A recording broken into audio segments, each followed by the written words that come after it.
Erdhi momenti për një tjetër takim tek Olti Curi TV në YouTube. Faleminderit të gjithëve që jeni këtu me mua. Ne do të flasim sot për dy gjëra pikante te bigu i Kosovës. Ka hyrë Xheneta si një përgjegjëse skuadrës së pastrimit dhe problemi është që hyri dhe sulmoi më njëherë nga vajzat sepse tha ju jeni problemi pastërtisë. Ndërkohë këtej nga bigu i Shqipërisë problemi vazhdon të qëndrojë Miri dhe Selina. Ato nuk kanë asnjë problem. Problemi është që mori sinjale Selina nga jashtë që kujdes sepse publiku nuk e shikon shumë mirë këtë afrimitetin tuaj. Dhe parashikimet tona do të jenë që në qoftë se çifti vazhdon, kush ka përfitime? Në qoftë se çifti ndahen dhe thyet për gjys krevati, kush përfiton më shumë? Selina apo Miri? Për këtë do flasim sot ndaj miqti siglën modeste për një emision modest te Olti Curi YouTube.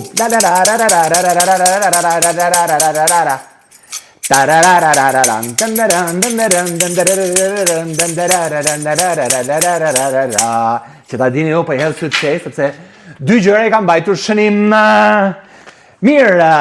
Ndërkohë që ndizen motorat e bigut të Shqipërisë, digjen motorat e bigut të Kosovës dhe ka hyrë aty, ka rihyr. Mbasi doli Edi që hyri e doli, rikthimi i radhës ishte pikërisht Xheneta, shtriga e domosdoshme e një reality show. Mirë pra, ja marrë gjëre gjatë me Xhenetën dhe me pushime, me paparazzi, ndo që me zbëm e thamë se gjërat u qetësuan, sepse o filloi të merret me fan klubin e bigut Kosovës, që e ka emrin Big Talk.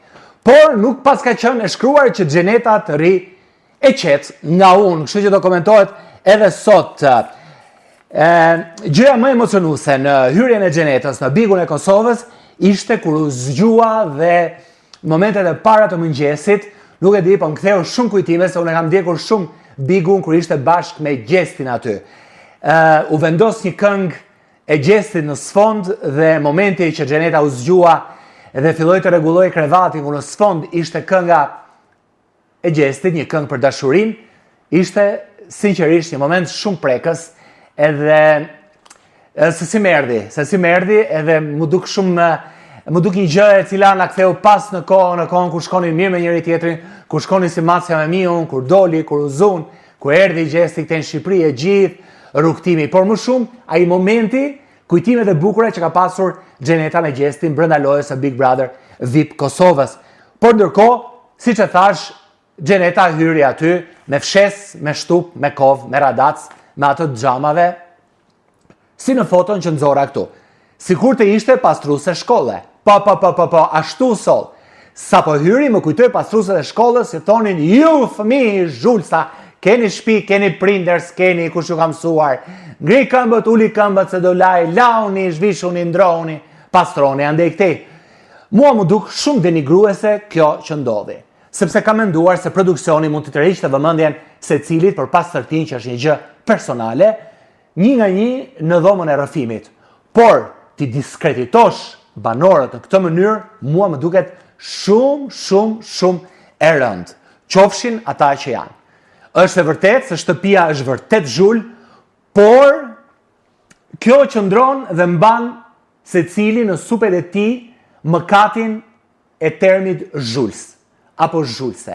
Për femrat është gjithmonë një çik më shumë edhe pse mendoj se tek higjiena e shtëpisë apo personale nuk ka dallim gjinie femra apo meshkuj. Megjithatë, ky mision i Xhenetës mu duk shumë denigrues për të gjithë banorët aty, sepse jo të gjithë kanë probleme me higjienën dhe duhet thënë kjo. Ishte një armë e fortë, publiku më njëherë tha, "Ua, sa mirë. Erdhi kjo mastrolindo femër për të pastruar gjithçka, për t'ia thënë në sy që ju jeni pisa." Por çfarë ndodhi? Labinoti Rexha, Ço Rexho, u treguai shkathët dhe ja mori këtë diskurs, ja mori këtë refren Xhenetës. E pa për çfarë ka hyrë Xheneta, e mori dhe filloi të ankohet, të thotë, unë kam jetuar në kushte të ndryshme, por jam larë, të nuk kaloj 2 ditë pa u larë, këtu femrat nuk lahen e gjithçka tjetër. Dhe çfarë ndodhi? Xheneta tha, o bobo, unë hyra këtu me flamurin e pastërtisë, por flamurin e pastërtisë ma rëmbeu Labinot Rexha nga dora. Dhe Labinoti filloi të ankohet më shumë se Xheneta, që ka hyrë pikërisht në mision nga produksioni për t'i thënë atyre pastroni shtëpinë se lam na në ekran dhe në rrjetet sociale, sepse po diskutohet si bigu më i zhulshëm i historisë në bigun e Kosovës. Okej? E mori Labinoti këtë dhe çfarë bëri Xheneta? Nuk humbi kohë, por menjëherë filloi duke dhënë mesazhe nga jashtë. Do thonë ja nuk tha asgjë nga jashtë. Nuk tha si duket njëri apo tjetri, por nga pyetjet e Xhenetës me pak zgjuarsi, banorët e kuptojnë se si duken nga jashtë. Sepse pyetjet e Xhenetës për gjithë banorët aty brenda, duke qenë se nuk i njeh shumicën personalisht, duket që janë të mbështetura nga opinionet që Xheneta ka lexuar për ta në rrjetet sociale. Dhe menjëherë shkoi tek Labi duke i thënë gënjeshtar, mashtrues, ti mashtron, ti sajon, gjëra dhe perceptime që Xheneta i ka nga rrjetet sociale. Labi e mori këtë mesazh, kështu që Xheneta ka bërë një lëvizje që i dëmton banorët, i shërben produksioni për dëmton banorët, se banorët janë të lodhur, kanë disa muaj aty brenda. Shkon Xheneta plot me informacione dhe ja din pika dhe dopta nga jashtë dhe i godet pa mëshirë, kjo nuk është shumë e drejtë në një lojë që duhet jetë 100% e ndershme. Klodi në nxori flirtues, i tha Klodi me kë po flirton. Edhe Klodi e perceptoi, tha mos dukem unë nga jashtë shtëpisë si flirtues? Dhe Elionës e thiri veç te krevati dhe i tha, ti ke një histori prekse, por ti nuk e tregon që gjithë historinë. Në fakt ne e dim që historia e Elionës deri në fund nuk është rrëfyer ndonjëherë 100%. Po a ka të drejtë Xheneta ta bëjë këtë dhe ta shtyt deri në atë pikë? Ndoshta po, ndoshta jo, publiku e vendos. Sepse vërtet Xheneta ka hyrë për t'i pickuar, për t'i ngacmuar, për t'i vënë në lojë apo për t'i nxitur lojën banorëve të shtëpisë. Por mbasi të hiki Xheneta, unë jam i bindur se loja do kthehet aty ku ishte.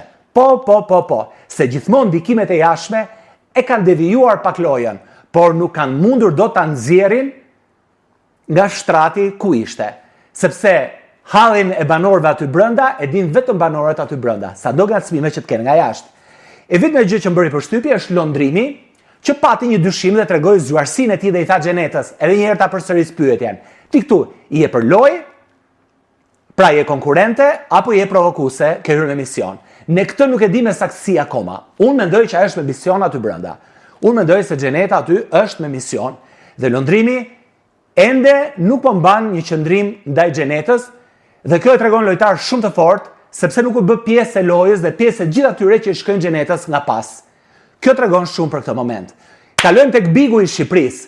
Bigu i Shqipërisë për momentin po rrjedh në ecurinë e tij të zakonshme, nuk ka asgjë spektakolare që themi wow, ta shohin, ta ndjekin apo çfarë po ndodh, por e vetmja gjë është që unë parashikoj një krisje midis Selinës dhe Mirit. Nuk e di nëse krisja do të çajë edhe krevatin dhe do ndahen një herë për gjithmonë nga njëri tjetri, por unë mendoj që kunata e saj që ka hyrë aty brenda i ka dhënë mesazhe në fshehtësi për të thënë që ti dhe Miri po komentojni keq nga jashtë. Ishin edhe sinjale të cilat ndoshta, nëse do të ketë një hyrje të re, do të shtohen sepse babai i Selinës doli haptas që është kundër kësaj lidhje, kësaj njohje, këtij bashkimi midis Mirit dhe Selinës. Ndërkohë pati një intervistë të Landit të West Side Family që tha dhe familja e Mirit nuk ndjehet mirë nga gjitha këto deklarata, kështu që unë kam përshtypjen se kjo dallga që është jashtë shtëpisë së Big Brother VIP Albanias do të hyjë brenda dhe do të përpiq çiftin Miri dhe Selina, kërkojnë ndjes, të cilët kanë lojën e tyre. Por ajo që unë parashikoj është që nga kjo çarje e madhe unë kam përshtypjen se Selina do e shes Mirin në mënyrë të pamëshirshme. Është brez i ri, është një brez i cili është rritur me gjëra të tjera, me parime të tjera, janë më të pa shpirt në thojza, dhe për hir të lojës së famës, ajo vjen nga rrjetet sociale, nga eksperjenca me rrjetet sociale, kam përshtypjen që ajo Mirin s'do e shikojë në sy, por do i thot baj një herë për gjithmonë. Dhe unë mendoj se nga kjo krisje e madhe, nga kjo çarje e madhe e krevatit dhe jo vetëm, i dëmtuar shpirtërisht do të jetë Miri, i cili do i duhet t'i vë zemrën sigur dhe të vazhdoj lojën përpara. Miru takofshim në YouTube dhe faleminderit shumë që bëni subscribe në kanalin tim. Shumë dashuri.